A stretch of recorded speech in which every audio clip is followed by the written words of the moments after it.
हमारी ज़िंदगी में समस्याओं के बहुत से हैं बड़े नाम, लेकिन हल बस उस परमात्मा का एक नाम।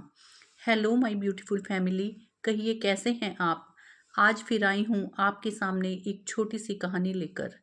अक्सर हम लोग अपने जीवन में निराश हो जाते हैं कि परमात्मा हमारे किसी काम नहीं आते और परमात्मा ने न जाने हमें क्या क्या कमियां दी हैं।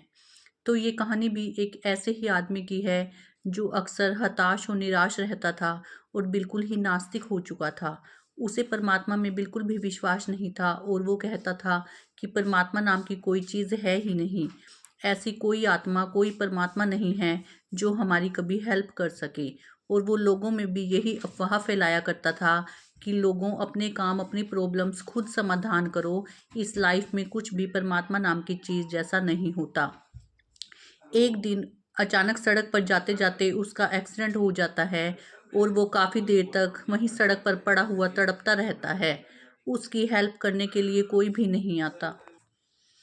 वो काफ़ी देर तक सड़क पर पड़ा हुआ तंग होता रहता है और वो अचानक से फिर निराश होकर प्रभु का नाम लेता है।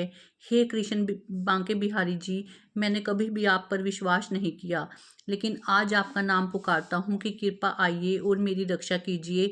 मैं इस टाइम बहुत ही तकलीफ में हूँ, कोई भी मेरी हेल्प करने नहीं आ रहा। लोगों टाइम ही ऐसा है कि कोई किसी की हेल्प करने नहीं आता। उस टाइम भी लोग उसके पास आते, उसकी हालत देखते, मोबाइल में उसकी रील बनाते और आगे चले जाते। कोई भी उसकी हेल्प करने नहीं आ रहा था। लेकिन जैसे ही उसने प्रभु का नाम पुकारा तो वैसे ही एक सब्जी वाला अपनी रेहड़ी लेकर वहां पर आ रहा था। उसने उस पर दया खाई, उस व्यक्ति को हॉस्पिटल पहुंचाया, उसका इलाज कराया और इलाज कराने के बाद उसे घर भी छोड़ कर आया। जब वो घर पर उसे छोड़कर आया तो सब लोगों ने पूछा कि आपका नाम क्या है। उस इंसान ने जवाब दिया कि मेरा नाम बांके बिहारी है। तो उसके घर वालों ने उससे उसका एड्रेस पूछा और कहा कि जब ये ठीक हो जाएगा तो हम सब आपका धन्यवाद करने के लिए आपके घर आएंगे। बांके बिहारी नाम के उस आदमी ने अपना एड्रेस भी उन सबको बता दिया। जब वो घायल इंसान ठीक हो गया तो उसने फिर से वही रट्टा लगाना शुरू कर दिया कि परमात्मा नाम की कोई चीज़ नहीं होती। देखो, मैं इतना ज़्यादा तड़प रहा था सड़क पर, लेकिन कोई भी परमात्मा मेरी हेल्प करने नहीं आया। एक सीधे साधे और सरल इंसान ने ही मेरी हेल्प की। तो इस दुनिया में परमात्मा नहीं होता। अब वो इंसान रो धो कर सबको यही बता रहा था कि परमात्मा तो होता ही नहीं है। तब उसके घर वालों ने कहा कि अब टाइम आ गया है, हमें उस इंसान की शुक्रिया अदा करना चाहिए जिसने तुम्हारी टाइम पड़ने पर हेल्प की थी। तो वो सब उस इंसान के बताए हुए पते पर चले गए। तो उन्होंने वहां जाकर देखा कि जो पता उसने दिया था वहां पर कोई घर नहीं है, बल्कि वहां पर तो एक बड़ा सा मंदिर था। मंदिर के बाहर एक पुजारी बैठा था। उन लोगों ने उस पुजारी को बताया कि हमें बांके बिहारी नाम के किसी आदमी से मिलना है। बांके बिहारी कहाँ मिलेंगे।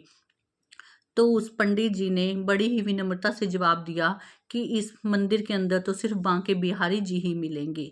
तब उन्होंने अंदर जाकर देखा कि वहां पर बांके बिहारी जी की एक अद्भुत प्रतिमा पड़ी हुई है जिसमें से तेज का भंडार निकल रहा है। अब सब ने उस परमात्मा के आगे सिर झुकाया और उस व्यक्ति की आंखों से आंसू बहने लगे जो उस परमात्मा में विश्वास ही नहीं करता था। अब उसे एहसास हुआ कि उसकी मदद करने कोई व्यक्ति या कोई इंसान नहीं आया था, बल्कि खुद परमात्मा ने इंसान का रूप धारण करके उसे सचेत किया था और उसकी हेल्प की थी और उसे जताया था कि परमात्मा होता है, परमात्मा का नाम ही सब कुछ होता है। तो दोस्तों, कहानी छोटी सी है, लेकिन ये हमें एहसास दिलाती है कि जब जब हम टूटते हैं या बिखरते हैं तो हमें निराश या हताश नहीं होना, बल्कि उस प्रभु के प्रति अपने सभी कर्मों को और अपने भाव को समर्पित कर देना है। तो हो ही नहीं सकता कि वो परमात्मा हमारी मदद करने ना आए। इसीलिए किसी ने ठीक ही कहा है कि समस्याओं के बहुत से हैं बड़े नाम, लेकिन हल सिर्फ उस परमात्मा का ही एक नाम। इसलिए अपने कर्मों के प्रति सच्चाई रखते हुए उस परमात्मा में विश्वास बनाए रखिए।